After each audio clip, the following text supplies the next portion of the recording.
আমাদের গায়ে হাত দেওয়া যাবে না। আমরা কিন্তু একটা লাশ পড়লে আমরা কিন্তু লাশ নেব। কত সুশীলতা করে লাভ নেই, কারণ অনেক হয়েছে, অনেক ধৈর্য হয়েছে।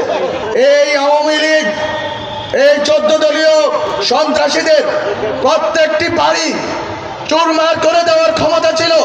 সেদিন আমরা নিজেদেরকে সংবরণ করেছিলাম বলে আজকে তারা এই সাহস করতে পারছে। আমরা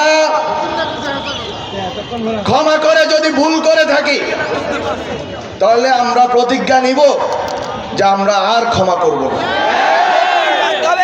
আমরা যদি দয়া দেখিয়ে, আমরা যদি মনে করে থেকেছিলাম যে আমরা এই দেশকে, এই দেশের ভিতরের রাজনৈতিক লড়াইকে, রাজনৈতিক দ্বন্দ্বকে এই দেশের ভিতরে মোকাবেলা করব, যারা এই দেশের বাইরে এই দেশের লড়াইকে নিয়ে গেছে তাদেরকে হুঁশিয়ারি করে দিতে চাই যে যদি এই দেশের লড়াই এই দেশের বাইরে যায়, তাহলে এই দেশের মুক্তির লড়াইও এই দেশের বাইরে যাবে।